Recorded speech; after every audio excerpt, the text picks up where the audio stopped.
Tycoon, where can people find you, man? And you can find me also on YouTube over at the Fantasy Boardroom. Most streams are simulcast on the Get Right Fantasy Network, so it's easy to bounce back and forth. But yeah, you can always find me there. And on Twitter, FF_Tycoon is the handle. Not as active on there as back in the day. I refuse to pay for that blue check mark, so just don't have quite the visibility as I once did on that app. But still like to chop it up over there for those that still do talk fantasy on Twitter. I love it. I love it. And obviously, if you are tuned in, you can find me at The Extra Point over on YouTube live every Wednesday and Thursday night. Obviously, over on X, Twitter, whatever you want to call it these days, at P. Ruskin. I'm on Sleeper. I am a writer for DynastyProsFootball.com. If you want to check out my written content. And for those that aren't able to tune into the live show, if you're bored and you're mowing the grass or you're walking around the house or doing the dishes, jump over to Spotify and Patreon and catch our podcast version. So let's pay some bills real quick, and then we will start this draft and get rocking and rolling. Y'all know what it is. On Mondays, catch Anthony and Frank 9 p.m. for our recap and waiver show. I'm going to pause here. On Tuesday, Tycoon, what do we have going on? Well, I chose not to do the show yesterday with big happenings going on in our country. I figured attention was diverted. So when we get back this next Tuesday, I haven't come up with what we're going to do for the show. It largely is predicated on what we see in the weekend games. So we'll see what this weekend brings and what topic that then provides for the boardroom to discuss. Love it. Check out Tycoon on every Tuesday, 7 p.m. Pacific, the Fantasy Boardroom. On Wednesdays, Anthony and Frank back with roster management, buy, sell, trade. And, of course, my show at 6 p.m. where we are talking all things Dynasty, trade targets, Dynasty content. And then again on Thursdays, I am back at 4 p.m. taking you right up to Thursday Night Football as we go through the DFS higher or lower segment presented by Underdog, weekly picks, all things betting. On Friday, we divide the slate of games into two parts. You can catch Kendall and Mike, 6 p.m. Pacific time, 9 o'clock Eastern for Start Sits Part 1. And then, of course, stay tuned immediately after for myself and Rasta as we go through the second half of the games for the week, Start Sits Part 2. And then don't miss Sunday Live with Mike, Classic Mike, as he takes you through actives, inactives, lives Q&A, getting you right up to kickoff. So we'll pay some bills here in a minute for Underdog, but I know I got guys in the room. They're ready to go. They're excited. I know you all that are listening are tuning in. Let's start this draft, boys. So I'm going to do what we always do, and we are going to randomize this draft order 3 times. 1, 2, and 3. And Tycoon, Kendall, I know you guys probably do, but if you can click that bell and turn the sounds off so when we're on the clock, we don't get some of that background noise. But we're going to start this draft. Again, for the folks that are listening, it is a 12-team rookie dynasty draft, full PPR, super flex. So without further ado, rock and roll. You got the getting the draft board on screen? Yes, I am. All right. B. Griffin starting us off.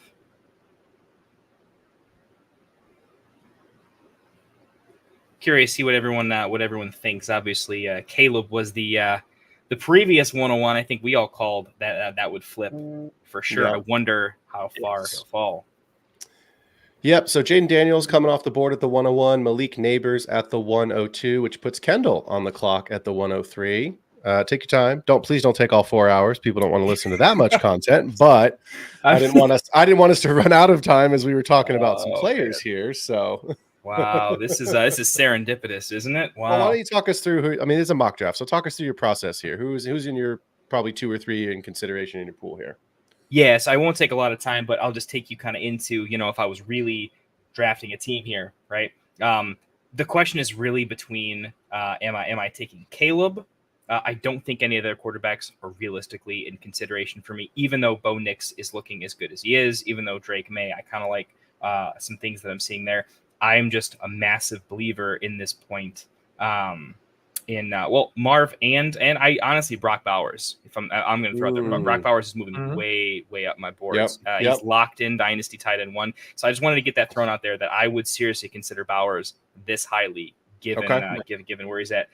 But that being said, I'm going to go ahead and take Caleb.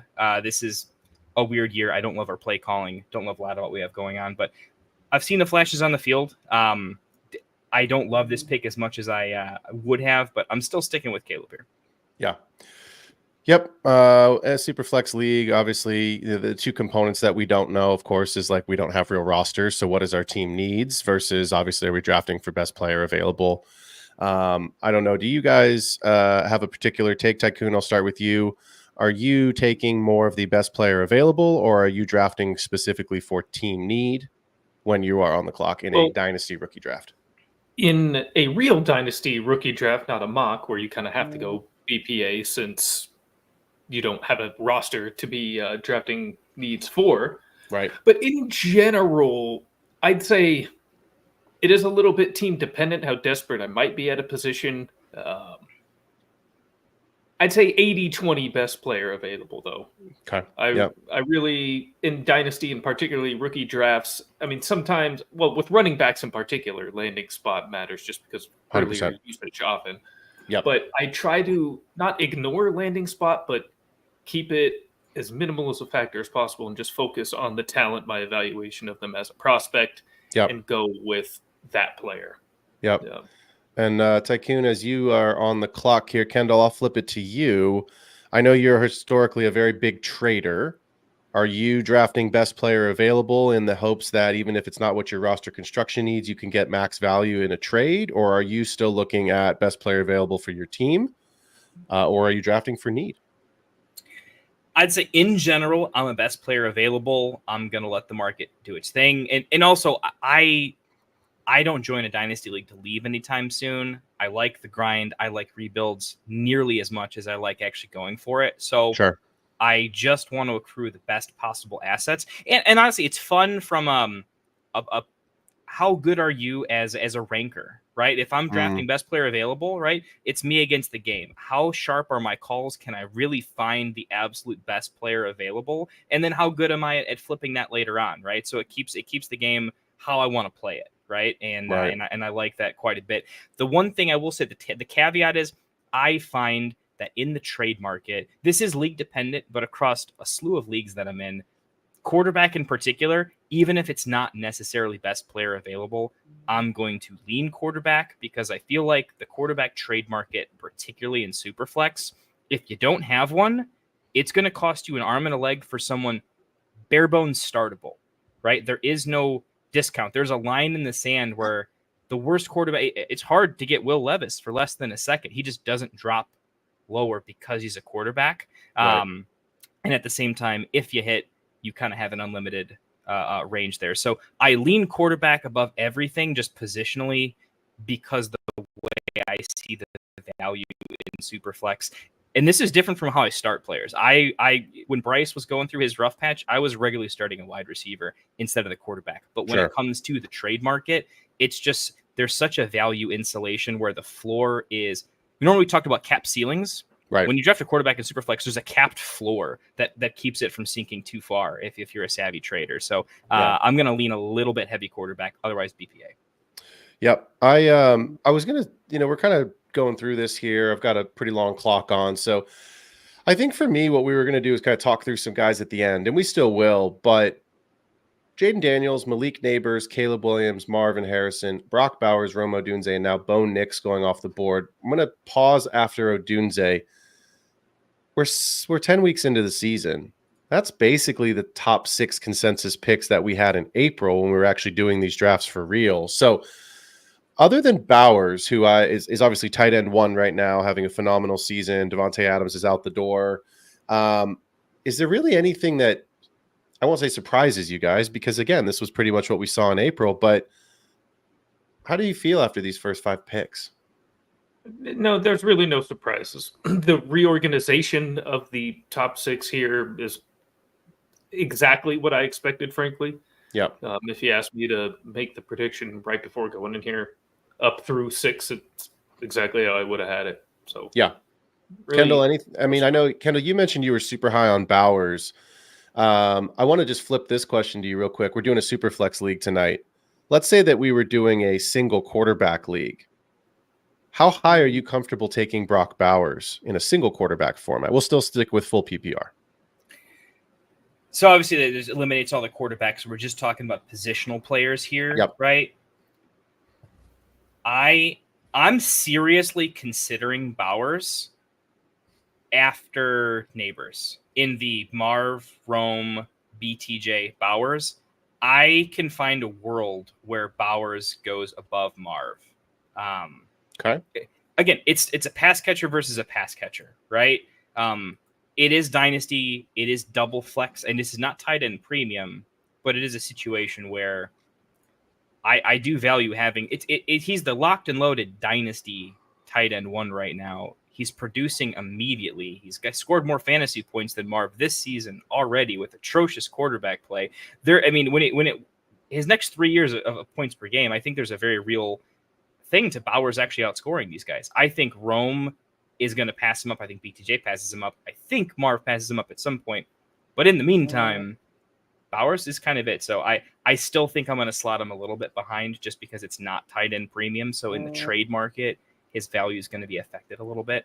Yeah. But I have him in that mix. I wouldn't let him fall past BTJ for sure, which is, I guess, kind of what we had. But I'd consider moving him up. And Marv would not be the top of my list, by the way, for that. I would have Rome and BTJ above him at this point. Okay. Tycoon in a tight end premium league. Is Bowers the 102? Is he the 103? Is he the 101? Single quarterback. Single quarterback. Tight single end premium. He's the 101. Is he the 101? Yeah. And tight end premium, yes, I would take him even over Neighbors in that case. I think, and even in regular, or I guess tight end standard, I would still take him even too. I would take him over Marv. I would take him over Rome. I would take him over Thomas. I just think that while it's been kind of a down year for tight ends, and so it's been a little more homogenous, and it kind of was last year too, I still think that truly elite tight end is a bit of positional scarcity that you can use to your advantage. And having this guy produce literally from day one, I wouldn't be able to pass it up. So yeah. And tight end premium, easy 101 for me. Yeah, I think it's an exercise, right? I think at the end of the day, we talk about the value of positional scarcity at the tight end position, and how long Mark Andrews and how long Travis Kelce have been able to produce those just kind of outlier seasons. And that's, obviously Sam Laporta had an outlier touchdown season at finishing as the tight end one last year, and that's what made him an outlier in the position. Bowers as the tight end one this season. My questions really is going to come down to, Kendall, you said it, and this is why I want to kind of use it to transition. It's pass catcher versus pass catcher. So this tight end class is Bowers and then fill in the blank here. You know what I mean? Like probably Theo Johnson, in my opinion, at this point is probably the tight end 2 in this class. Maybe Ben Sinnott, but we haven't seen much from Sinnott, right? We saw one trick play 2 weeks ago for a touchdown, and that's fine. But I guess from a pass catching perspective, it was pretty much in April, Marv, Neighbors, Rome. That was the big 3. I have to include Brian Thomas Jr. BTJ's in that conversation. And my question for Kendall, I'll start with you. Number one, what we've seen from Ladd McConkey lately, does he belong in that conversation as a big 4? And if he doesn't, are Neighbors, Harrison, and BTJ and Rome, how do you rank those guys? Single quarterback or just wide receiver rankings. That doesn't really matter on the format necessarily, but let's just go with what we thought was the consensus 3 and clearly what we've seen from BTJ now as a 4th receiver. You're on the clock. You have your pick. Who are you taking? Ladd is a tier below those guys. I agree. He's a tier above Worthy, right? But above those 3, he's a tier below. Not because he doesn't have a safe floor, and I'm probably the highest I know on Herbert. I really think that's going to be a fine situation. But I think it really comes down to ceiling. I don't see him as someone who's going to consistently be an elite fantasy player, an alpha wide receiver 1, someone who's talked about as, is he a high-end wide receiver 2 or is he a wide receiver 1? Ladd's not going to be in that. I think Ladd is one of those tried and true, really comfortable. I'd love to see him in the wide receiver 2 conversation, probably a low-end 2, high-end 3. I see him in that category, so not with him. So how do I rank the power 3? Neighbors is we're talking PPR for most dynasties, so I'm definitely going Neighbors. His role, what I've seen, there's a lot of Jamar Chase to him. There's a lot of players to him, but the fact that he's getting 12 balls thrown to him a game, he's an elite separator, and he's just going to be the guy in that offense for a long time. Neighbors is clearly there. The next two are interesting. I think Marv gets there, but right now it's between.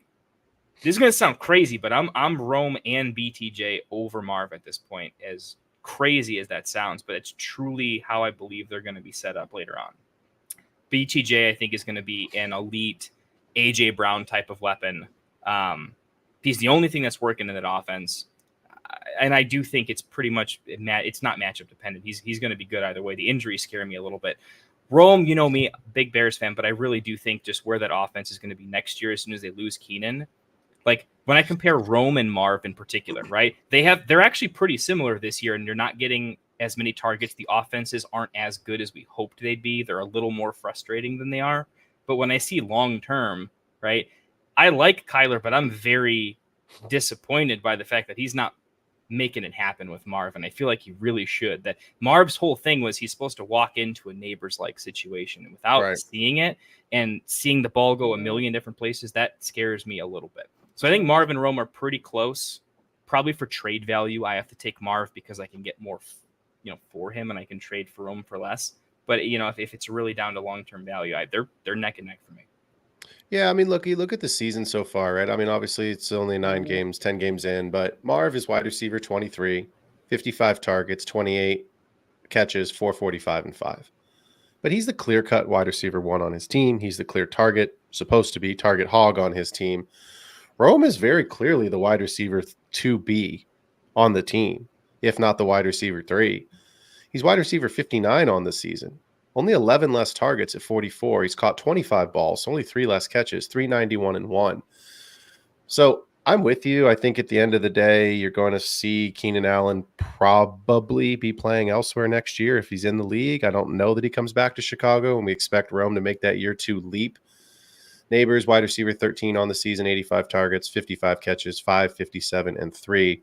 And BTJ's wide receiver 11, 53 targets, right? So he's 35 catches, 595 and 5. So from a production standpoint, BTJ has done the most with, other than Rome, the least. And so I think the question that I've always had about BTJ, and Tycoon, this is what I'm going to throw to you. The question that I've always had about BTJ wasn't really the talent, because I liked him coming out. And now I think that the bias, or, kind of whatever you want to call it, a confirmation bias, if you liked BTJ, was that he clearly is good enough. The question is what is his ceiling compared to these other guys with Trevor Lawrence long-term? Because Lawrence is on that contract. So Tycoon, do you think Trevor Lawrence helps, hurts, or just kind of, what do you think his long-term value is with Lawrence, knowing that's his quarterback for at least the next couple of years? I don't think it adversely affects his ceiling much. I'm kind of the wrong guy as far as Thomas goes. That's probably my biggest whiff of this entire rookie class is kind of fading Brian Thomas. I have very little of him, and I hate myself for it. So you're here. I'm there. Yeah, very wrong on that. And yeah, now I'd have him third. But no, I don't think Lawrence is a negative factor. Maybe I'm still a bit delusional, even though he's looking a little busty at times. I still believe in Trevor myself. I still think he'll be, I guess, considered at worst a mid-level average NFL quarterback, and those guys can still create wide receiver 1s with regularity. We see it every single season. So yeah. So I think as long as Thomas continues to do what he's been doing, the ceiling is the roof. Yeah, I've been very on record many times in many shows, my show, betting shows, our main shows on Friday nights, talking about my belief that the Jaguars are awful this season, and they've been awful this season. But to your point, awful doesn't mean bad for fantasy, right? We've got the wide receiver 11 on means the opposite, Yeah, a lot of garbage time. Exactly. So I think for me, I know, Kendall, you're not going to like this, but I have BTJ as the wide receiver 3 in this class right now ahead of Rome. And I love Rome. I love Rome a lot. I think when you look at DJ Moore is not going anywhere. I don't know that Matt Eberflus is the coach next season. I think you'd probably agree with that. It's possible, but I think it's very possible. Kind of hope he's not. I think a lot of people hope. Not what we need right now. I just you know what, and I'm not to turn this is a fantasy show. I don't want to turn this into a coaching show, but for 10 seconds, Caleb's body language, and maybe Caleb's just kind of a prima donna kid. I don't know him at all, but his body language says that he just brushes Eberflus off. Like, yeah, whatever. I just have to get through this year, and then they're going to get this guy out of here and get me, quote unquote, a real coach. Like, that's how I felt watching Hard Knocks. Like, I didn't get that sense that Eberflus was really passing on all this great knowledge in film, and Caleb was soaking it up. I don't know. Do you guys? Let's just talk about that for 10 seconds. Do you guys? I know you watched Hard Knocks, and you see the body language on the sidelines on Sundays, Mondays, and Thursdays. But like, do you get that same feeling, or am I the only one that feels that way? It's like when you take this one. Well, yeah. So as a USC fan, I will say that's just kind of his demeanor a lot of the time. I don't think there's a ton to read into there. I specifically from the clips where he's talking to Eberflus in his office and they're reviewing film and he's sitting there taking notes. I know exactly what you're saying because it's easy to interpret it that way. And I even thought that, but again, having watched Caleb for the last couple of years relatively closely, I couldn't really take it that far. Fair enough. Now, and I think it's also the reason it creeped into my brain was a little bit of confirmation bias in a way, because that's what I think. That's, as you were just saying, that's kind of my opinion of Eberflus, and so I wouldn't be surprised if Caleb kind of expects him to be a short timer. But am I just projecting? Yeah, I might be. Well, so to the point we went off track there for a second, but the point I wanted to make was that BTJ, I believe firmly, is going to be the one in this offense. Rome is not, right? Like he could be if DJ Moore gets injured, if DJ Moore something happens, right? He could be, but like DJ Moore's under contract and he's going to be in this team and he's going to be the guy we anticipate. Maybe it's a 1B, 1A situation, right? But Kendall, do you see a world outside of injury where Rome honestly is the wide receiver one? Let's say Keenan's gone, because this is my argument of why I believe volume for BTJ. Even with the quarterback situation, I think Caleb should be a better quarterback in the long run, or at least the next couple of years, than Caleb will be. But do you see a world where Rome could honestly be the guy over DJ Moore? Because that's partially why I'm basing the BTJ ranking is the wide receiver one. It's the volume. So how do you see that in Chicago as a Bears fan? I see BTJ and Rome like similarly in their role in the offense, right? Like early on, we saw that like, hey, the Jags can't do anything on offense. Oh, hey, 40-yard shot to BTJ. That's nice, right? Like you're not seeing the Jags unless you're watching Red Zone for BTJ's big play, right? Like that's the only time you really want to see. You mean you're not tuning into the Jaguars game on Sundays? Come on, man. I mean, they play at 9 a.m. every Sunday, right? Well, they play in London half. Yeah, they play in London half. Yeah, exactly. Absolutely not. But the point I'm trying to make is, right, I like both of them for like the same reason. We're mincing hairs a little bit. One of them's ahead of the other, but I believe in one offense a little bit more longer term, right? I think the Bears offense long term with Caleb specifically, I like Caleb over Trevor. And I already like the chemistry that's kind of happening there. I see them as both. They're deep threats, so their yards per target, their ADOT, all that stuff is fantastic. They're red zone weapons, which is fantastic. So they catch the touchdowns and they catch the big catches, right? That's what you want. PPR, non-PPR, doesn't matter. That's what you want. That's where the big points are coming from. And in the positive game scripts, that's how you get these 40-point blow-up games, right? So I want access to one of them. I think it's mincing some hairs.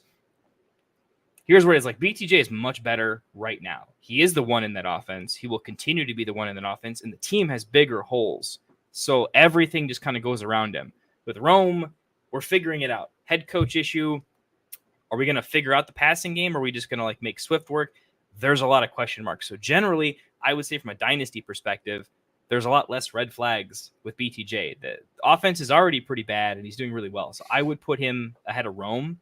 I do think Rome has more upside later on. If Caleb really does do what I think he can do, and if we just had an offensive play caller, if we had Ben Johnson, who was rumored to be looking at the Chicago job, if we had Ben Johnson, Rome is immediately over him and Marv. Like that upside would be just insane, right? So I'm keeping that in mind because I'm not going to go down as the Bears guy who was like, no, BTJ because of blah, blah, blah. And then Rome does his thing later. I'm not going to get caught like that because Rome is that good. Wherever he went, he was going to be that good. It has nothing to do with the Bears. You saw the way, the way that some of the guys that came on the herd, I think over Colin Coward, they really talked him up in a way that I can't unhear. Yeah. So I'm there, but I'm splitting hairs. I'm saying if it's a tiebreaker, I don't know. Do you want to win now or do you want to play for upside? I think in the trade market, BTJ is worth more. I tend to be a stockbroker when it comes to Dynasty quite a bit. So I'm going to go with the value now because I can flip and parlay it right now where I don't have to wait for Rome, right? Yeah. Well, let's drop down a tier because Kendall, I like you said that earlier, right? We were talking. So BTJ at the 108. I took Drake May at the 109. It's super flex league. I like what I've seen. Small sample size, but Drake May in four games as a starter, and one of those was with a concussion against the Jets. 30% snap share there. QB 28 on the season, 125 attempts, 82 completions, 770 and 6, 4 picks, 209 and a rushing touchdown though. So he does run a little bit. But then we talk about this next tier down of wide receivers. So we see Xavier Worthy at the 110, followed by Brooks, and then McConkey at the 112, Coleman at the 201, and then we've not seen a receiver come off the board. So Worthy, McConkey, Coleman, I agree with you guys. That is kind of the next tier down. Where do you see McConkey, Worthy, and Coleman? In what order, Tycoon, would you rank those players based off of what we've seen so far in this season relative to what they were drafted? Because Worthy, for the most part, was drafted over McConkey, and that has actually stuck here in this mock draft again tonight. Yeah, which is frankly stunning to see, in my opinion. For me, it's McConkey, Coleman, and Worthy bringing up the rear. My pre-draft, actually, that was the order I had him in going into rookie drafts in April. Yeah, nice. Worthy got a lot of people excited in week 1, but I think he's oh god, why can I not remember the guy's name? The Rams, that he's fancy Tavon Austin. That's who he is. So that's a good comp. I mean, that's a good comp, actually. So really, my excitement over the 4 games a year where he is going to pop for 25 plus, that's great. But I'm not willing to stomach the 8 sub 5-point games from him. I think he's attractive to people just because he's on the Chiefs. If he was anywhere else, he would be completely ignored.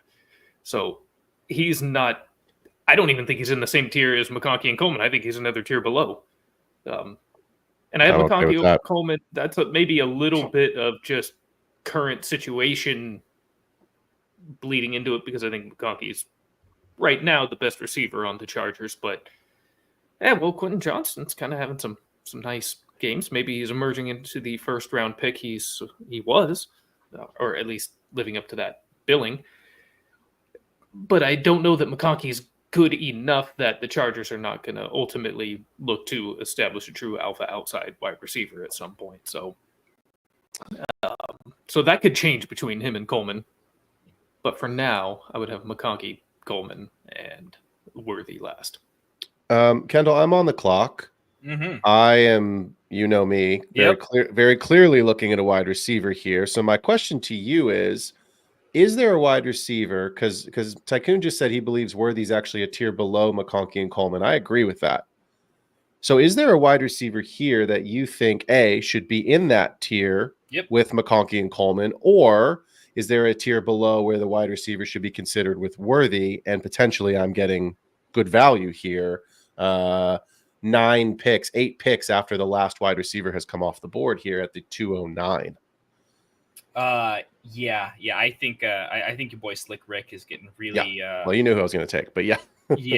yeah. I look, it's a similar argument to Worthy where I'm taking into account the offense that he's going to be going into, but I'm also building a couple things together. Like, one, I already thought he was massively talented, and his involvement so quickly, quicker than I thought. Even when he got, I know he didn't have a big game or anything, but he got involved pretty quick.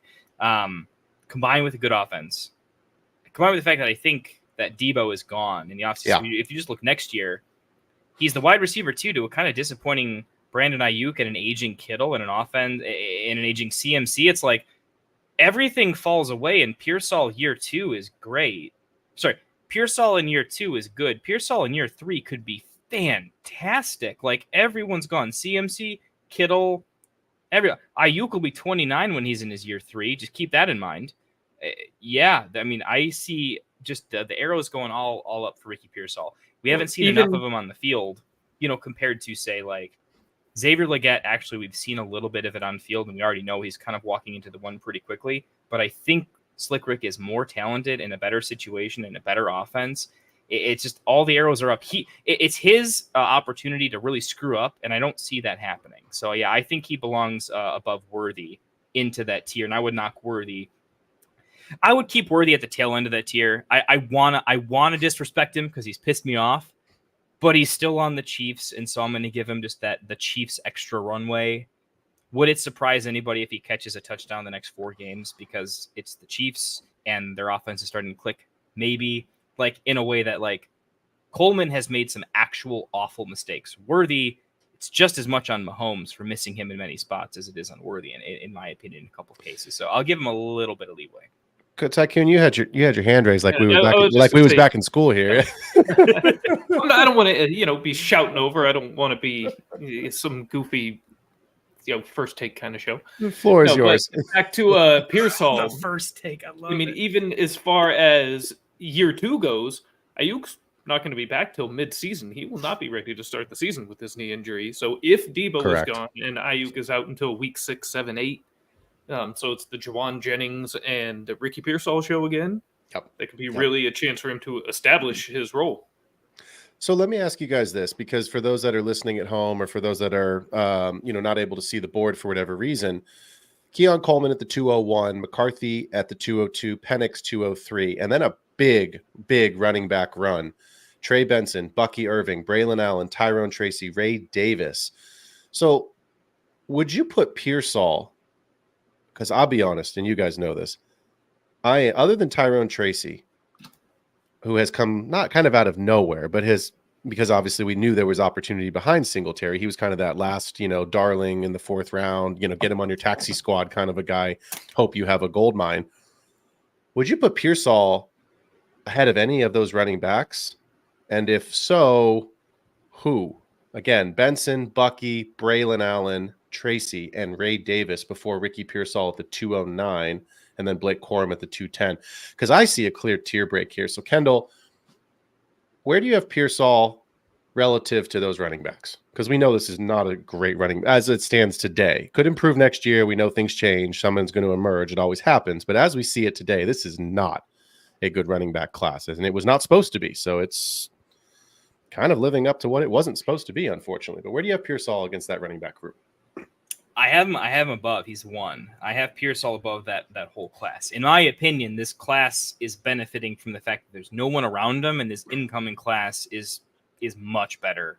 Like, the second rounders in this upcoming class and like fantasy drafts would be pushing Brooks and Benson in this particular draft. There's going to be a dozen really good running backs. Yeah, I mean, literally an actual whole round. So what I'm saying is landing spots. All of these running backs, I see a lot of Kyron situations happening. We're like, Kyron, they drafted who?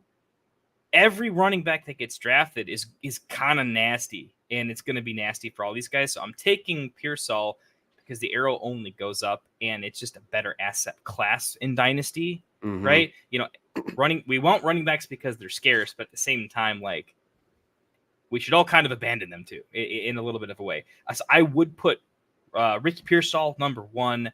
I'm going to put Tyrone Tracy right behind him because the Giants have so many other issues. I do see Tracy stepping into a big role, and I've seen enough right away that I really like it. Bucky, I actually think probably gets caught in a messier timeshare, and I don't think he has the full breakup that everyone wishes he's going to have. Yeah. I'm kind of selling high on him, low-key. I hate to say I have him everywhere, so everyone that's in a Dynasty league with me, stop listening. But yeah, I like Bucky. Or start sending offers. Yeah, it's going to be Pearsall, then Tracy, then Bucky, because he is guaranteed that offense looks money. So even if he is like, never going to be elite, that's kind of a tier in and of itself for me. I like that. Then I would put the rest of the guys, shuffle them up however you want to based on, your particular build. But it's kind of like it's everyone else in that first kind of upper crust level. Yeah. So Tycoon, look, we got Trey Benson here at the running back 66 right now. 39 carries, 154 yards and a touchdown. Last week was his first touchdown. 3 targets, 3 receptions, 30 yards. He's not a pass catcher, or at least he's not in this offense. I was very high on Benson coming out, and I still like Benson. And for those that are new to the show, or for those that haven't heard this take in a while, I was high on Benson. Number one, I did like the talent. I thought he was a good player at Florida State coming out, and then obviously he had a ton of touchdowns, not Blake Corum level touchdowns. But I think we all understand James Conner does 2 things. He gets injured and misses time, and he's old. He's not going to be around forever. And so I think that's why a lot of people were excited about Benson. So my big question to you is, we're not going to talk about rankings for a second. Have you seen enough from Benson? And again, it's a limited sample size, but with most of these guys, other than Bucky, it's a limited sample size. Have you seen enough, if he's on your current Dynasty roster, to feel like you have a plug-and-play RB2 next season? RB3? Like, where do you have him as far as like your comfort level? Let's say you've got Saquon. You've got a plug-and-play weekly guy, right? You can insert name here, right? Bijan, Gibbs, Saquon. Do you feel good about Trey Benson next year as an RB2, or is he lower in your personal depth chart on some of your teams and your rosters? He is lower. Actually, hold on 1 second. I want to look up one thing. What is James Conner's contract situation? I think he's still under contract next season. I think next season's his last year. Yeah. I think, but they might have an out on it. Do they have a voidable year next year? I don't know. That's what I was just going to look up. I should have had that in front of me, but we'll find out. Not that they would, I don't this think. This is 2024 is his last year. He is a free agent next season. Okay, so that's what I didn't want to call you out on the show. I think that's it. Yeah.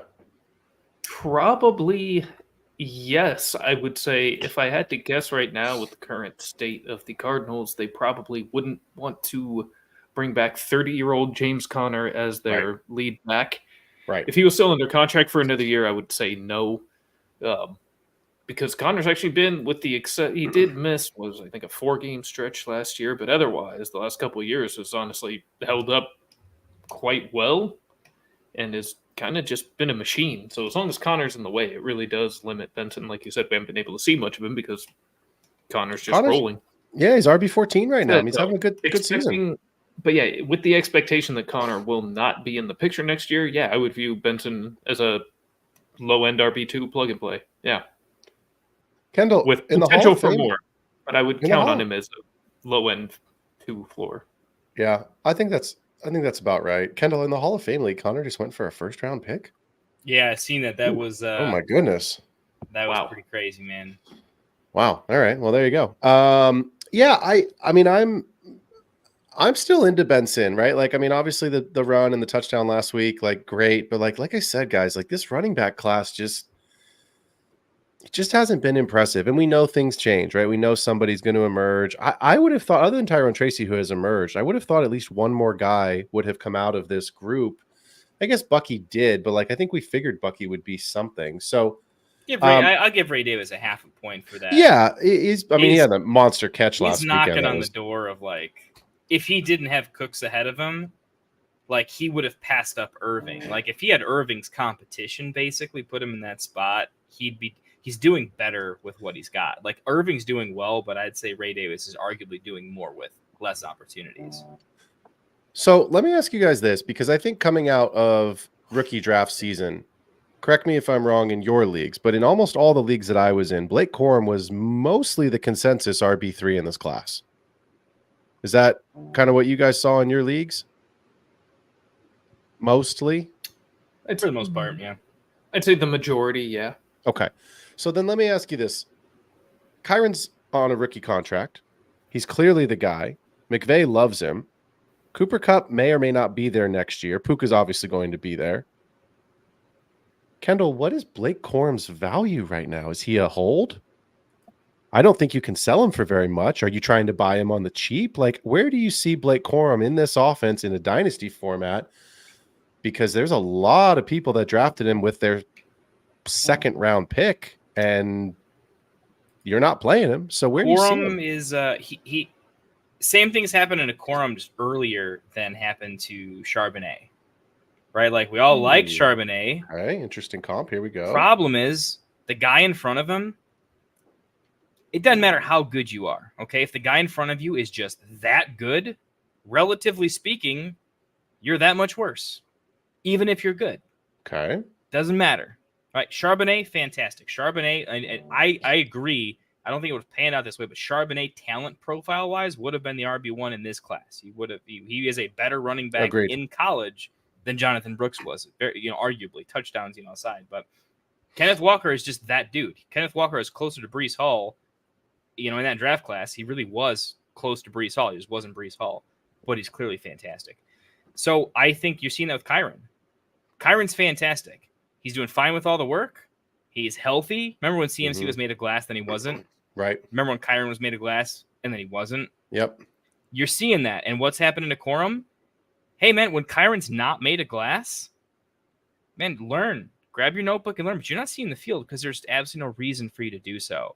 And from a fantasy perspective, right, the real NFL functions way differently. Like Corum's role in the NFL is much more important, realistically to a roster and how that works than it is to fantasy, unfortunately. So, no, I think Corum's pretty tough, but you have to hold him because handcuff value. Running backs get injured all the time. Sure. It still happens. It makes no sense to sell him without some sort of – does it have to be a real injury? You need a questionable tag next to Kyron at a minimum. Then you can sell him, right? Because there's at least – the narrative that you can sell. But yeah, he's a hold, but I don't like it long term. I don't. Kyron's not going anywhere. So this is like pure handcuff. There is no standalone value for him with that coaching staff. Some coaches are all about committees. Too many of them. But this is the one offense, one coach in the NFL that's like, no, like historically, it's always that. We knew that going in. So and I have to make a pick here, but yeah, that's kind of where I see Corum. It's all negative arrows for me. Tycoon, do you see, let's say Kyron's unavailable for a stretch of time. Is Corum really going to take the lion's share of that workload? Does it become a mini? You do think so? You don't think it becomes a mini committee? Okay. Totally. Okay. No, to Kendall's point just now, McVay, assuming Corum does well enough, early enough that he gets McVay's trust. Yep. If McVay trusts him, he's going to lock and load with him. Yep. It's simple, is how I view it. Yeah, I mean, so I think I do look at him as a bit of a buy low because Williams did miss 5 weeks last year. Yeah. So his injury history, he's held up well this year, but his injury history is still there at the most injured position. That's a handcuff I certainly want. Would you guys rather have, quick toss up, and if you're in the chat, I'd like to know your answers to this question as well. Would you rather have Braylon Allen or Blake Corum?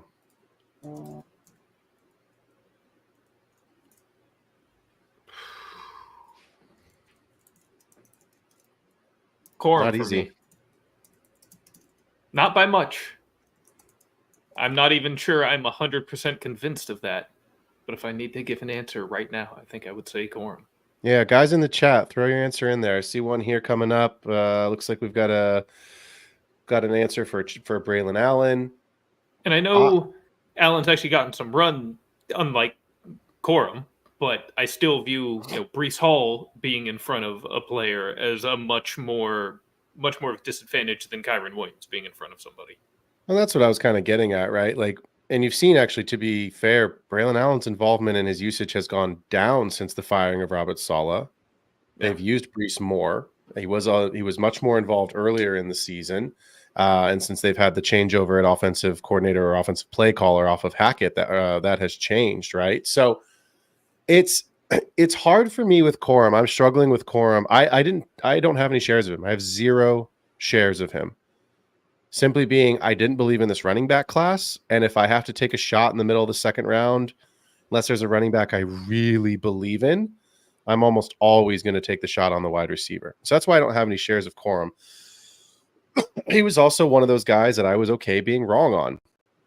And I thought to myself, same thing, Kendall, that you had said this offseason, right? Like, or that you said that just now about the offseason, is the narrative around Blake Corum was it's going to be a committee. Kyron gets hurt. He's a touchdown guy. He's going to get the goal line work. Touchdowns are a sticky stat and they translate. And all of that in theory was true. Until you remember that McVay is a one running back guy. Todd Gurley. Kyron Williams, right? Like that has been his model. That has always been his model. And I see a Blake Corum and I'm saying, okay, 10 games into a season now, he's got 21 carries. He's not getting the ball at all. And that to me, it's like, if I want to see something and I need to see something to feel good about a player, Tycoon, the question I asked you earlier about, is Trey Benson a guy that you have seen enough of to feel comfortable having at a low end mid-range RB2? You've at least got a sample size. Yeah. You've at least seen something, or at least you've seen, you know, like Ray Davis, you have a sample size. You saw a great, was it 76-yard catch and run last week with a pretty good open field move to create the rest of that 30 yards to score that touchdown. Like, to me, that says, okay, I have seen enough, or I've seen, like, Tyron Tracy's an outlier because I do think he's going to end up being the RB1 in New York, but Bucky's involved. You feel good about Bucky, but I'm having a hard time with Corum. I'm having a hard time getting there. So go ahead. I'm going to throw in, so back to different perspective as to why I think, oh shoot, I'm the one on the clock. Hold on. I should have let you know. You're good. You got through it. Well, that's what Tycoon. While you're making this pick, that in just a second. Yeah. So Ricky Pearsall at the 209. Bucky.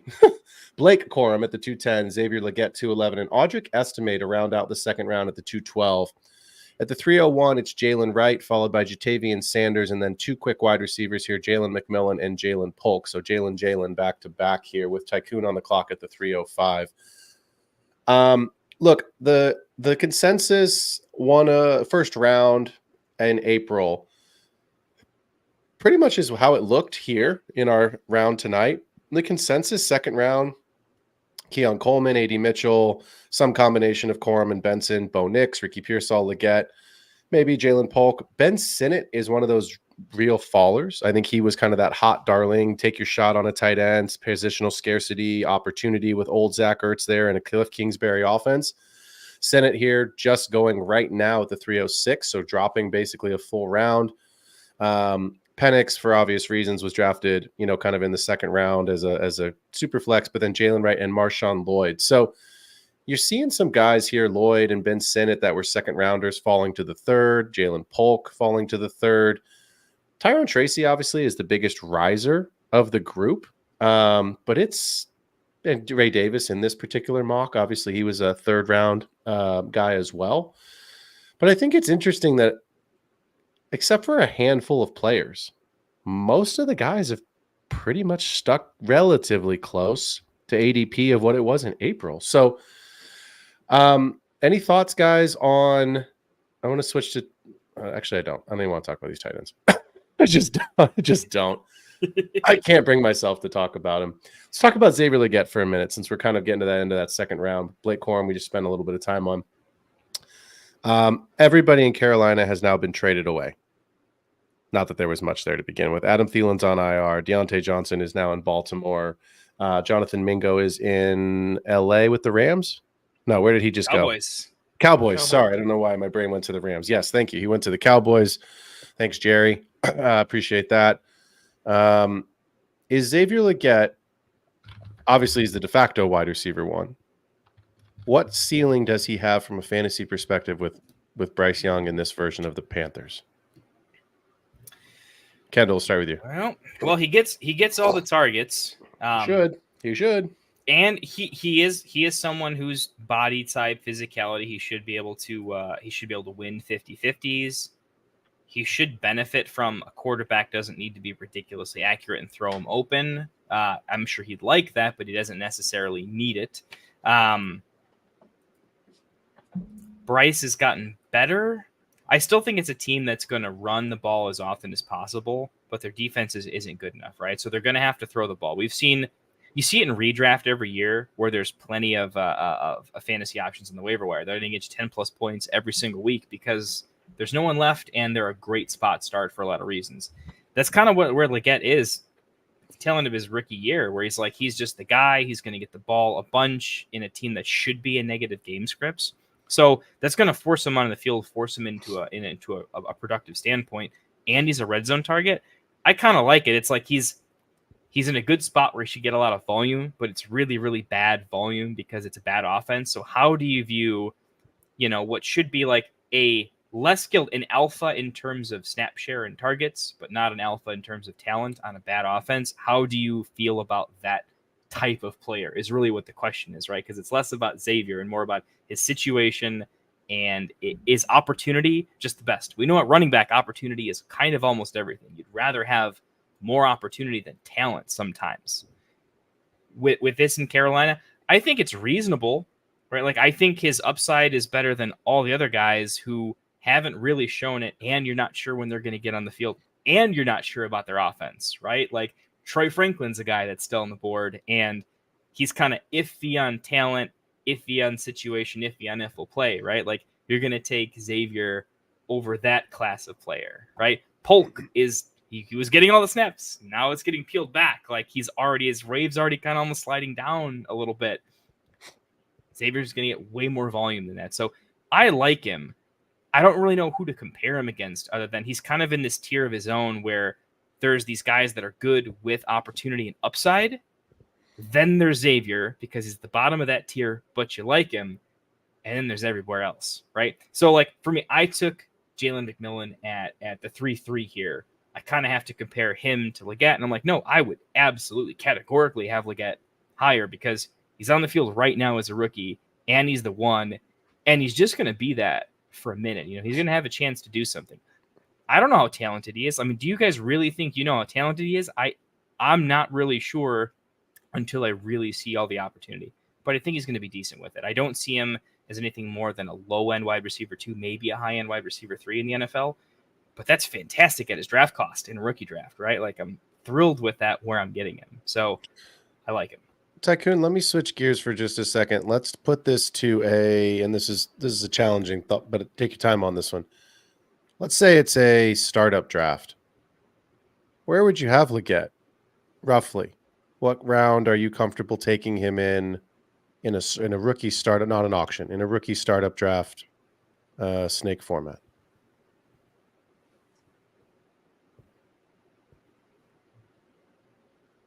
That is an excellent question. I don't ask the easy ones. I gotta think here. I'm trying to recall the most recent startup I was in and where guys in his. He's wide receiver 53 on the season right now. Right. And he's a guy I would say probably like late 8th round into the 9th round is where I'm probably looking at Leggett. Okay. And yeah, here in my most recent startup, which was before the season, he went near the end of the 10th. So yeah, I'd probably take him around to 2 rounds earlier than that, as early as late 8th. Kendall, don't have to give me the exact round, but pretty close in your mind of with Tycoon there? I mean, in my rookie drafts, I'm usually I draft more rookies than anybody I know, other than maybe you, right? I go all young. I almost never compete year one in most of my dynasty leagues because I just want to grab a lot of young talent, figure it out, and kind of go from there. So possibly higher. I'm looking at like the players he's around in like dynasty rankings right now to kind of see like in my own thoughts, where are some guys that are middle aged that I would have him above, get high enough? Would I have to slide him down? I just have like ECR dynasty wide receiver ranks pulled up right now. And like he's wide receiver 50. Just above him is like Rashid Shaheed, Ricky Pearsall, Ridley, Christian Watson, Khalil Shakir. One, I think Ricky Pearsall is just crazy that he's that low in my opinion. But I would have him over a decent amount of these guys. Like I would have Xavier Leggett above Khalil Shakir. I think he's knocking on the door of Coleman. It's pretty close in opportunity.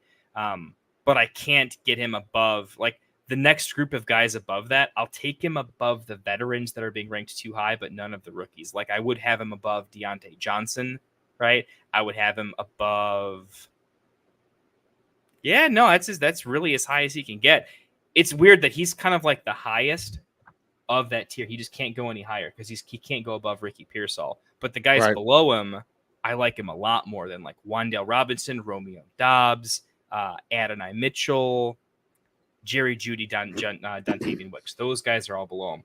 He's like so above those guys where I think there's probably a tier of like running backs that would kind of appear that I would definitely take him over, right? If it's like questionable wide receiver versus I need a running back, should I take him here? How often does that come up in a startup draft where you're like, hey, I have to take a running back at some point? I am absolutely taking Xavier Legette and his potential upside over like a solid running back where I need to take one, because I think he's an asset that is going to be pretty solid at worst for a reasonable period of time. And God forbid if his quarterback play actually improves, like it can't get much worse, right? So if he's performing okay with bad quarterback play, where could he go from there? It can't get worse. And the reason I say it can't get worse as a certainty is because they'll pull him again. They'll pull Bryce Young again. You know what I mean? Like, so if Bryce Young goes back to what Bryce Young was weeks 1 and 2, fine. They'll just bring in Andy Dalton, or they'll go and draft somebody, or they'll go and sign Joe Flacco next. You know what I mean? Like, they'll go figure it out for a season. I struggle with, I'm on the clock here. I'm just going to grab a guy here and keep this moving. But I struggle with, what is this offense going to be long term? Who is the quarterback going to be? Because you're right, volume is king at the running back position. And I pulled some stuff, and I just may have changed it here. Yeah. Xavier Legette saw 6 targets last week. Fine. That was a Bryce Young offense. 7 the week before. Bryce Young offense. All the targets when Andy Dalton was on the field were going to Deontay Johnson. Right? Like, you guys tune in on Thursdays, right? I know we do betting stuff on our own, but for me, I was playing Deontay Johnson in DFS for those couple of weeks with Andy Dalton because he was seeing double-digit targets.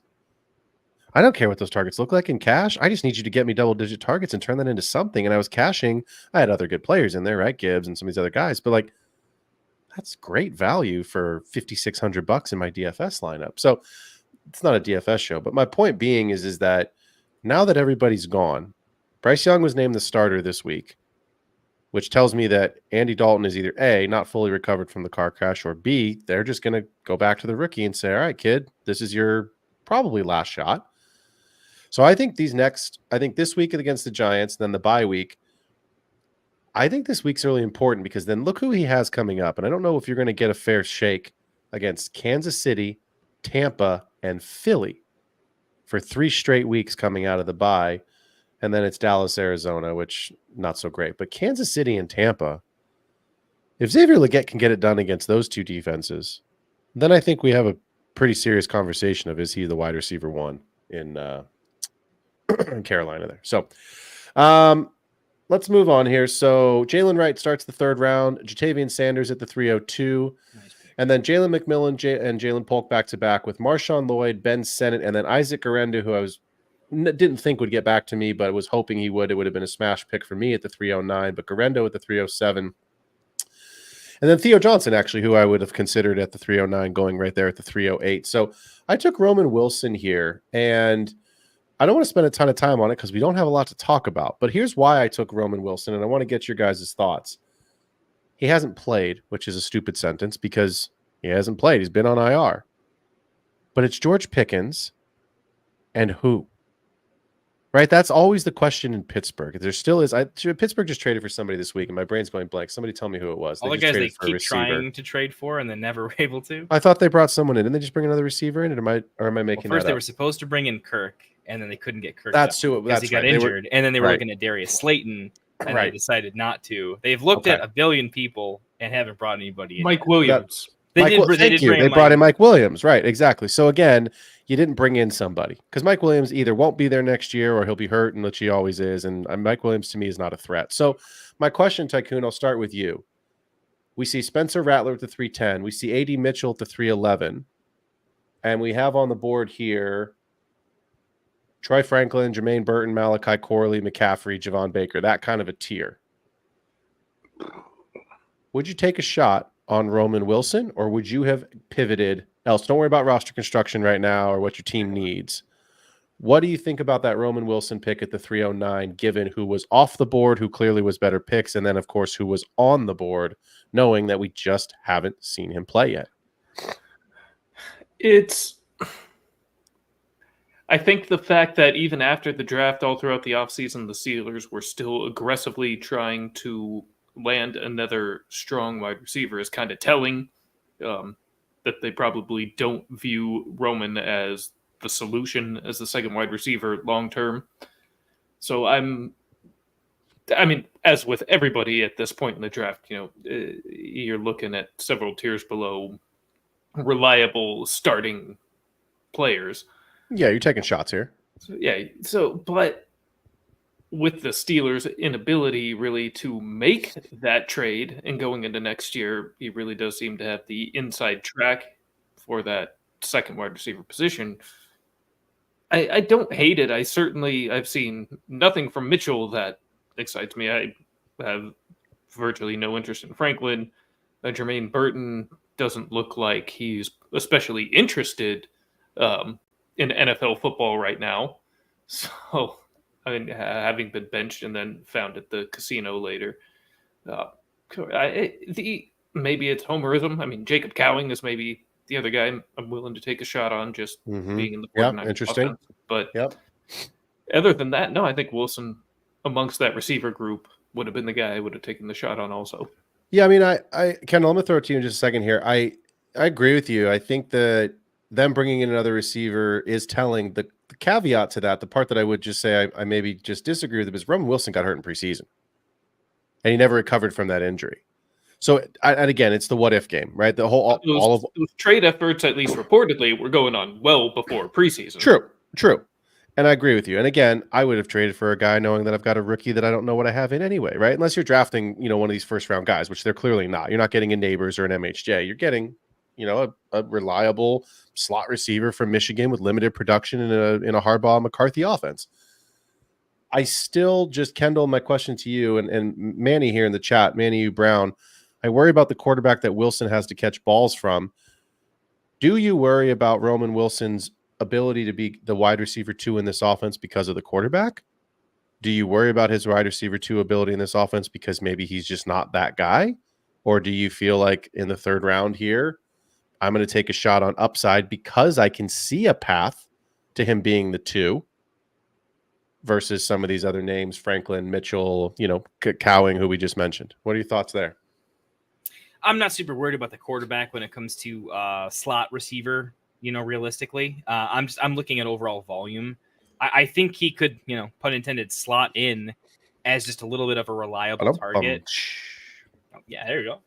Look, they're going to run the ball. The problem is they're going to run the ball. I thought Freiermuth was going to have a better season because I thought Russ tends to lock on to tight ends, and I think he's a talented guy. And then the passing volume just hasn't been there for pretty much anybody. And Najee Harris has 3 straight 100-yard rushing games. They want to run the ball. Yeah, it's crazy right now. I like it. Like for Phil, I think what you said is like you haven't seen it, so there is actually some upside because he hasn't disappointed anybody. I do think they need someone who can just get open. Like they missed the Deontay Johnson role of just someone get open quickly so we can move the chains. Can we have can we get 5 yards so that like we can actually do something meaningful with the playbook? I like him in that role. Yeah, I think he's good. I think the upside is limited because the entire offense seems to be, no matter what, forever. It just kind of wants to do what it's going to do, which is they're going to win games and put up like 0 fantasy points. Like, I don't know how they win games and are not fantasy relevant. They're like the most winning team that I can't start anybody on, which is a little bit frustrating. So, but when you're looking at what you're looking at, I think, Phil, you hit the nail on the head, which is I want some upside and I need someone who hasn't disappointed me and the NFL yet. And he just hasn't, right? So for those reasons, there's still time. There's still lots of time. It's Arthur Smith. Let's call a spade a spade. No, I'm kidding. To be fair, but also right. A rookie, when you're playing a slot wide receiver, you're not in high leverage situations, which does mean like, you're not going to get a bunch of touchdowns thrown to you, but it does mean it's low pressure, right? You're not the focal point of the defense, so you should be a little more open.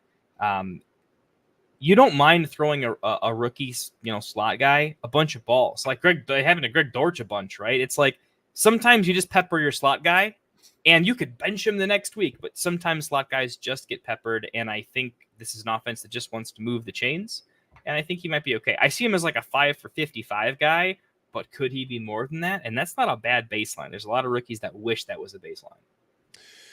I think when you look at third round players and a lot of dynasty rookie drafts are 3 rounds. Some I've seen 4. I'll be honest. I'm in one league that has 5 rounds and I don't get it. I just don't get it. Like for what? I'm going to put those guys on my taxi squad anyway. If it's you know what I mean? Like 2 tight end league. Okay. even still, it's like, those guys aren't. It's like a guillotine league. You're just cutting those guys next season, unless you just happen to get a Puka, or you grab a Tyrone Tracy that's like going to be relevant. The percentage chance is so low. But on these third round guys, I'm taking shots on players where I see relevance and I see a path to playing time. And Darius Slayton had double-digit targets those couple weeks. That's 2 weeks that Neighbors was out. On an offense we hate, with a quarterback that we all presume is not going to be the quarterback and probably not going to be a starter in the NFL next year. So sometimes you just need a guy who's going to hang on to your roster for a little while to plug and play when the injuries happen, when the bye weeks happen, that could actually give you some usable weeks. Now, I'm not going to sit here and tell you that Roman Wilson is Darnell Mooney. But Darnell Mooney was basically left for dead, guys. You know this, in dynasty communities, because there was no relevance in Chicago. Justin Fields couldn't throw a ball to save his life. He was a running quarterback. You couldn't trade Mooney. He goes to Atlanta, and now all of a sudden he's having this great season, and Drake London's day to day. I mean, like, there's a path for a Roman Wilson, like there was for Mooney, to be relevant again, and it just didn't happen his rookie season. Obviously, Wilson's going to miss this season on IR, but I didn't want to spend that much time on Roman Wilson. This went longer, but I think it's just, again, we're doing this in the middle of the year because we've got some information, but Roman Wilson, we have nothing on. And so I think it's a good exercise as you go into the off season to keep some of these things in mind of, what am I really drafting for? It's how we started the show. Are we drafting for BPA, best player available? Are we drafting for positional need? Brock Bowers? Are we drafting for, what we've really got to get? So I'm curious in the chat, guys, if you guys are hanging in the chat, who are some players that, you took shots on that you've been excited about? And I'm also curious, where are some guys that you wish you had taken a shot? Obviously, we know the easy ones, but, we're in the 4th round here thinking about, upside. Who are some guys on your teams that we should be thinking about for next season?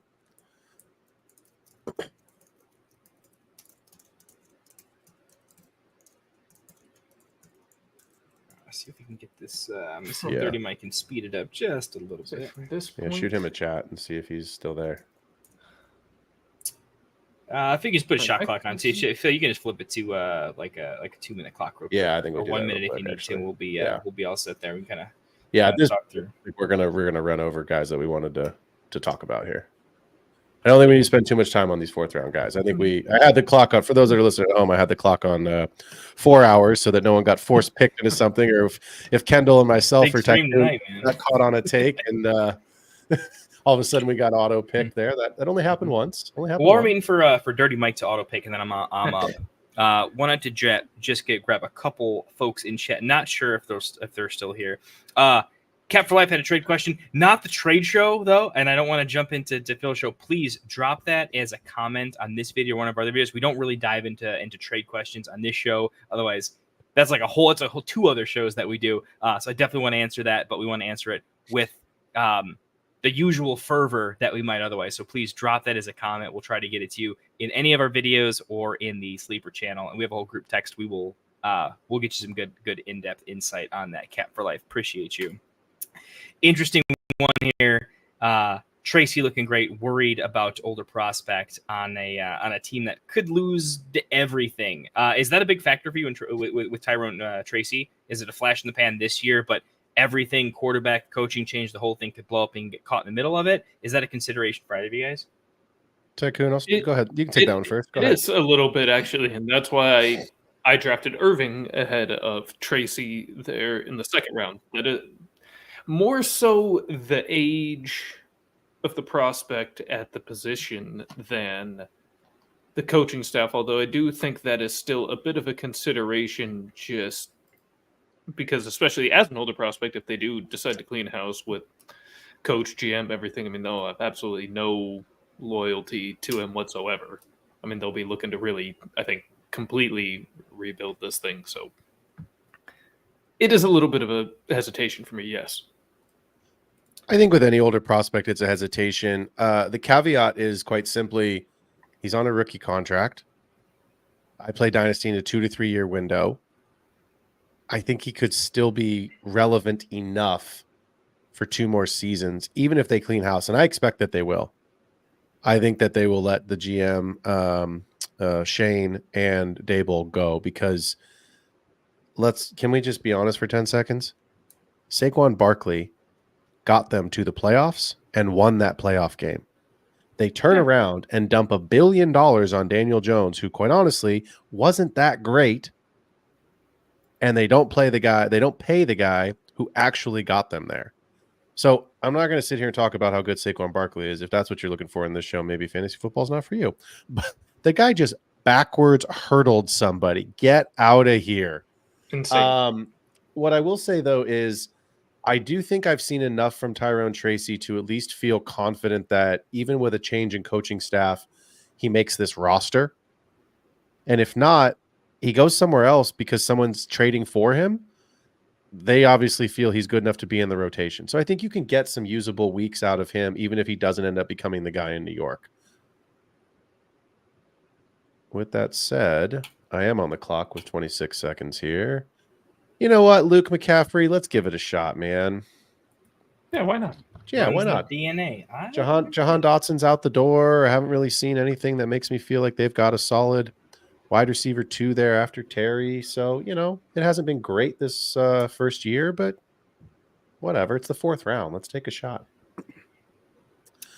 Yeah, man. I feel like it's crazy. Like this class really was that deep, man. Because we were talking before the show, we're going to do a 3-round draft, and I kind of pushed Phil to get to the 4th round because I'm like, the 4th round's like my favorite this year because I feel like I want the entire. If I could trade a 2nd-round pick for the entire 4th round, I think I might do it this year.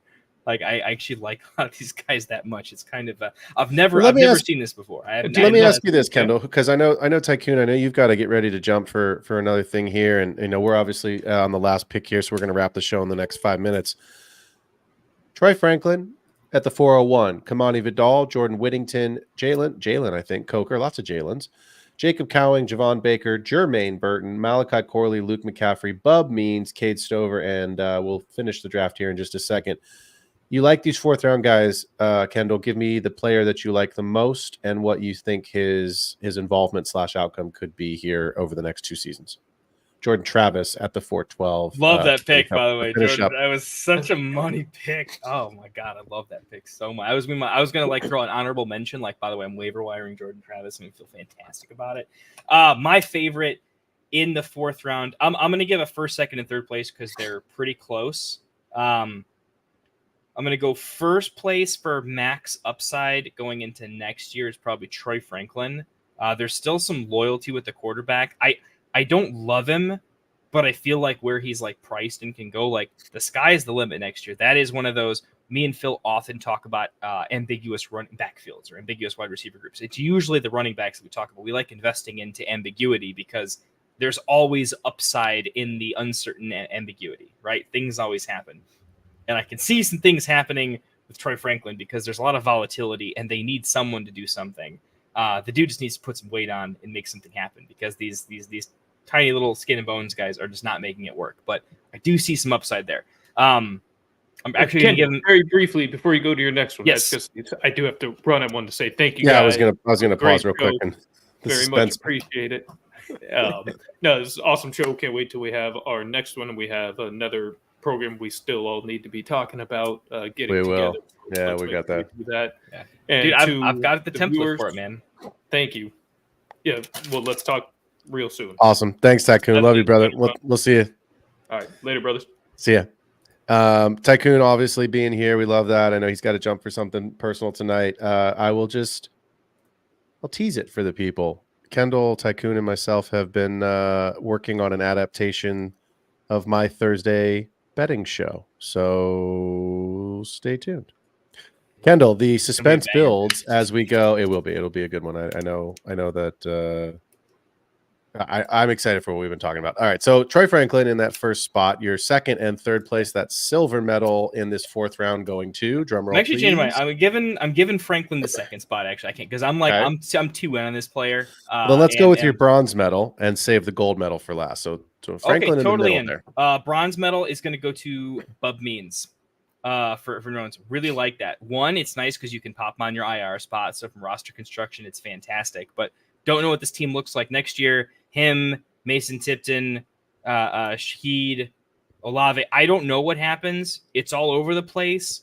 It's one of those guys I don't know, but he could come out of absolutely nowhere and just be really good. He could legitimately be almost a wide receiver 2 on that team next year. I just don't know.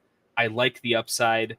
I can't give it to all these other like chalky guys who have disappointed because Bub Means hasn't disappointed yet. I just like the pick, and I also like it because 4th rounder that you can throw in your IR spot. This is like a redraft trick. So like I have to tip the cap to like the old school redraft. Like, yeah, I'm going to take my 4th rounder and then I'm going to grab, the 413. So that's just a nice pick. And I'm going to throw that into my bronze medal, but I do have a gold medal here. It's my pick. I don't know how this happened. I don't know how it got there. I don't think people scrolled down far enough because you had to go, but like this kid's money, man. Jordan Whittington came out of nowhere. The Rams are all injured. Like literally the entire team is injured. Comes out, has some very, very solid games. And we know that Cup's sticking around, but can't stay healthy, right? And will be gone at some point. Puka can't stay healthy, is also a brawler. He's fantastic, right? Apparently, yeah. What is he doing? He had injury issues in college. That's why his draft stock fell in the NFL. I was in on Puka. That's why I drafted a lot of him in Dynasty because I liked him, but he did have injury issues. That's what crashed his stock in the actual NFL draft. But Jordan Whittington, he should step in to a wide receiver 3 role on a team that throws the ball a lot. Anytime that Tutu Atwell has to step in as a wide receiver 3, he ends up with 20 fantasy points somehow.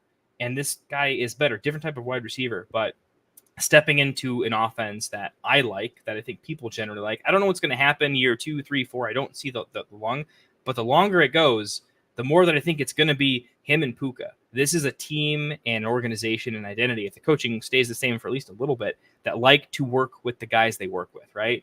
I think as early as next year, he could be stepping into a very consistent, like the usage that Tyler Lockett has this year, weird comparison, but I think he could have that usage as like a minimum, right? Because Lockett's kind of the third wheel to 2 very good wide receivers, but still very productive because they throw the ball a lot. Gino was leading the NFL in passing yards for a little while. Might still be. I don't think he still is anymore. But I think Whittington is going to benefit from that immensely. I think he has a combination of a startable, flexible floor with, what kind of upside do you want? The offense could be good. Everyone in front of him is made of glass. You pick your poison. Floor plus good ceiling. He's a steal in the 4th round. Very, very nice. I would take him over half of the 3rd round at this point. Yeah, I mean, he's an interesting player for me, and I think about 2 questions. Number 1, are the Rams going to be a playoff team? Because if they are, then they're drafting towards the back half of that 1st round, really that back 3rd, maybe even quarter of that 1st round. So what are they doing with that 1st round pick? The other thing I think about with the Rams, and this is, I agree with you, Kendall. I see a path, and I see, Cup could be gone. It's, you're right. The coaches like to work with the players they have. Puka's great when he's there, and he has missed time. I still wonder if, because it's the Rams, if they don't go get T. Higgins this offseason. Right, and I bring that name up intentionally because we've talked about it. Of glass in front of him. Yeah, well, you're not kidding. At least the Bengals are doing the right thing and ruling him out early in the week, so I don't have to freaking sit there on Sunday and go, "Hey, T, are you playing today?" No, you're not. Oh, too late. Great, now I'm screwed. Yeah. And Olave's doubtful. Olave ain't playing this. He ain't playing. What are we doing with this doubtful nonsense? Like Carr was doubtful when he was wearing sneakers. What are we doing? You can put Olave on your bench this week. We don't need to wait till Friday for the sit-start show. He's going to see a neuroscientist or neurologist or whatever he's seeing for his 2nd concussion. He ain't playing. But again, regardless of T. Higgins' health, the Rams like to make splashes, right? This was the first year in 6 years, I think, where they actually had a 1st round pick. So maybe 7 years. T. Higgins could be re-signed, but we all believe most likely he's not a Bengal next year. They've got to pay Jamar Chase because they didn't this year. So, you and I talked about it on some of our early summer shows of, I said, but right before Michael Pittman signed the contract, I thought because he's a USC guy, does he leave and go to the Rams? T. Higgins, does he leave because before he signed his franchise tag, does he go to the Rams, right? I think they grabbed Debo before any of those guys personally. I don't think Kyle Shanahan's going to let that happen. But you got a point. Shanahan probably wouldn't let that happen. Probably will say. And to be fair, like, did Debo even want to go? Where I think Debo goes, in all honesty? I think he goes to Carolina. Well, that's interesting. He's from there. Xavier Leggette's his boy. His family is there. Obviously he doesn't want to go there if he wants to win, but if he's not going to get a chance to go and play for, I don't know, we'll see. But I put it this way. I wouldn't bet on it, but I wouldn't rule it out. I'll tell you where he should go, but definitely won't. Please don't say it. I was going to say, please don't say it. It's going to make me vomit. I don't even want to hear about it. Oh, can't have it. You know what's been nice this week? I will say this. I know we've had all this election nonsense, but Jerry hasn't made any stupid comments that I've heard this week. So it's been kind of nice to just have a week of Jerry-free nonsense coming out of the social media channels. Of course, now he doesn't have a quarterback. So Cooper Rush, DFS, we're going to be talking about him this week. Put him in your DFS pool. Don't rule him out. He was good last year. Cooper Rush was not incompetent. He was good for DFS last year. Do not go trade for Cooper Rush in Dynasty.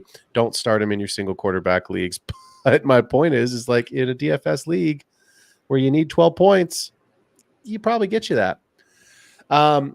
Let's just take a really quick peek. I'm not going to read all the names off. Obviously, if you're watching the show, you can see it. If you're listening to the show, you've heard me read them off. But Kendall, I want you to take a quick look at the board and give me one player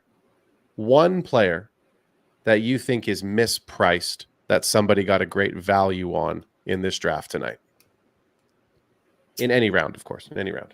Mispriced. Ricky Pearsall. It's a big standout to me. I don't think he's ridiculously dissimilar to Ladd McConkey in a year's time.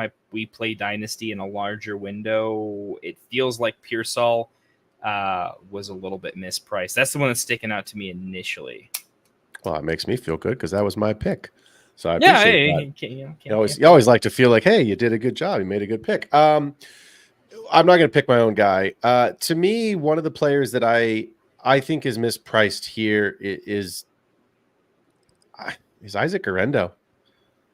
And this is not the 49ers variety hour, even though I'm a Niners fan. But Isaac Guerendo, and I've said this before, and you got to follow this a little bit. It is very possible Christian McCaffrey has one more season, and then they have an out on the contract. Do they really want to re-sign him? Or in this case, do they want to restructure his contract? I don't know the answer to that yet, right? I believe, and it hurts me to say this, I think Rosta's probably in the show. He's going to be mad at me for saying this. I think it's possible that the Niners window is closing with this particular group of players. George is getting old. Debo is getting old. Debo very, very realistically could be a cap casualty. It is possible now that they keep Debo because of the Ayuk injury and not being available. But they've got Cowing. They've got Pearsall. I wonder if the Niners believe that they can win the Super Bowl or at least get them a deep playoff run, if they restructure McCaffrey's contract, because Guerendo is on a rookie deal, and this is what I said, you got to follow me here. I wonder if they wouldn't trade Mason because I believe he is worth something and they could get some good value back, which is why I like Isaac Guerendo. He fits the cap, which is, I know we talk about Dynasty and we want volume and points and all of our stuff, but when you play Dynasty, you have to think about that kind of stuff. You've got to look at contracts. You've got to look at cap casualties. Mm-hmm. This is why players end up in different teams. You get pay Mason at some point, and that's the other piece. You probably have to let him go get the bag. And that's the other piece is, can they afford to keep Mason? You've paid Debo. You've just paid Ayuk. You're going to pay Brock Purdy this year. You've already paid Kittle. You've paid Christian McCaffrey. You've paid Bosa. I mean, like, this is what I'm saying. Like, you've paid guys, and there's other defensive players we won't get into right now, but from a football perspective, they're not fantasy relevant, but they have paid those guys. And I believe Brock Purdy I don't think he's going to reset the market, but I do think he's going to get probably a Trevor Lawrence type contract. Yeah. Trevor Lawrence, this is a guy that went to 2 Super Bowls. Now, he lost them, but he's been there. Oh, sorry, 1 Super Bowl, but Jimmy, I guess, was in the last one. But my point being is, like, Trevor Lawrence went to the playoffs, won 1 game because they played the fucking Chargers, and the Chargers collapse in the most hilarious ways possible, always. Right? So I do believe it is a world where Isaac Guerendo winds up as the RB2 in San Francisco with McCaffrey or with Mason. But I think it's the most logical choice to keep him from a cap perspective. And he's looked okay when he's played. He had the big run against Seattle. He's been a good return guy this year. We know what we'll see what we get out of him the rest of this series and next year. But I would take Guerendo over Ben Sinnott. I would take Guerendo over Marshawn Lloyd right now. I would too. The long-term upside, I think, is there. Is it fair to say we have to look at like the contracts are always a big thing in Dynasty. You really got to do the homework when it comes to this and how you value it. But like worst case scenario, is it him and Mason for a year if CMC is gone, and then it's Guerrero afterwards? Like the most Maybe. Mason you'd have to deal with is like 1 year, unless CMC is gone and Mason is the new CMC. But I think the overlap's too much. Like I don't think you can keep all three, and Guerrero can't leave because he's a rookie. So you can't keep all three, which means you can't keep CMC and Mason. I just don't see a world where that makes sense. And it feels like Mason's the odd man out. The only way you keep all three is if you sacrifice elsewhere. Right. And yeah. George is there another season. At some point he'll leave, or he may not retire, but at some point he won't be a Niner and they'll go get younger. He's going to be 31. He's 31, I think. Yeah. So there's just I just thought about this too, actually. Like, there's a connection with the coaching staff and Christian McCaffrey. There's like a family thing, right? There's something to that. Ed McCaffrey played for the Broncos for Papa. You don't have the awkward like Mason eating into CMC's touches because he's earned it. When you have that sort of thing, you let CMC be free, which means you have to sell Mason. Which like Brady having Brissett backing him up for a while, right? It was like we got to get rid of Brissett because Brady needs just all the space to like not have to worry about anything. I could kind of see that being a narrative too, where it's like Mason, we love you, but the way that you need to be treated is never going to happen with CMC here. I mean, I agree. I mean, the Niners tend to do right by their players. I mean, that seems to be one of the organizational's key pillars. But anyway, I think Guerrendo's mispriced here. I would take him over Jalen Wright. I would take him over Marshawn Lloyd. I would certainly take him over Audric Estime. And I'd probably take him over Blake Corum at this point. I mean, I get it. Corum's going to, potentially one injury away from being in an offense similar to the Niners, high-powered offense, good offensive weapons, not so great defense. But to me, he was a misprice simply because I think there's guys that we are drafting. Again, we do this and we have to do this. We're drafting based off of projection, but we do in this activity get the luxury of having seen half a season's worth of work. Marshawn Lloyd hadn't had to run the ball. Right? Jalen Wright, I've got the stats right here. Right? Like Jalen Wright has touched the ball 42 times for 208 yards. He's RB 74. Marshawn Lloyd has touched the ball 12 times. He's on IR. So, I mean, it's very possible that Guerrero, you're right, that Mason is the odd man out, either financially or whatever the reasons may be. But again, good draft. I hope for the guys. I thank them in the chat, but if guys are still listening to the show, thanks for being here. Really appreciate you guys jumping in and giving us some of your time here on a Wednesday night. Makes it more fun when we've got actual live drafters making decisions and not the computer just going by ADP or, whatever the computer needs to do. Kendall, let's wrap the show. Tell the boys one more time and the folks at home where they can find you. And then I think we're going to get out of here on a Wednesday night. Yeah, if you can, if you like listening to me and Phil, come check me out over at the Fantasy Football Tavern. I know I've been slacking a lot lately. I did a bunch of videos preseason and then in midseason. I've mostly been learning a little bit about what this whole YouTube thing is, how to do it, and really doing supporting work for the Get Right Fantasy Network cast of shows. But please do like and subscribe. Definitely come on over. That helps us out a ton. Lets us keep doing this as we go into the regular season. Hopefully, should have some more short-form videos coming. If not, in the off-season, you want to be subscribed because we are going to be, especially if you play Dynasty, me and Phil go very, very deep. He'll be on the channel a ton. We are going to solve all of your drafting questions, all of the trading questions, a lot of how do we remanipulate Dynasty rosters. And as we get to our playoff push in redraft, we are going to be talking about, setting that championship lineup. What do we got to do to actually take down the titles? So come check it out. Helps me out a ton. If you don't get a question answered in the show, drop it in one of the videos too. And we watch that like a hawk. So yeah, appreciate you guys. Oh, Phil, you're muted, bud. I was there. I had a cough and decided to keep myself on mute. Apparently what I got to say. No, I'm kidding. Appreciate everybody being here tonight. If you are a fan of the show, jump on youtube.com/@theextrapointffb. Hit that like and subscribe button. I will be back tomorrow, 4 p.m. with our DFS underdog higher and lower. Kendall, you're always welcome to join me if you are around. And then I'm praying, as we all are, to the football gods that tomorrow night with the Ravens and the Bungles, we get a proper Thursday night football game because I, as you, would like to see some points in our lineups. So for all of us here at the Get Right Fantasy Network, for myself at the Extra Point, Kendall at the Fantasy Football Tavern, and Tycoon at the Fantasy Boardroom, thanks for joining in to the show tonight. I look forward to seeing you all tomorrow. And of course, if you can't make it tomorrow, make sure you are back on Friday for our 2-part sit start. Otherwise, enjoy your Wednesday night. We out. Fantasy is the play. Marking nothing but I tune every Friday. Strategies provided, I will lock in every way. So go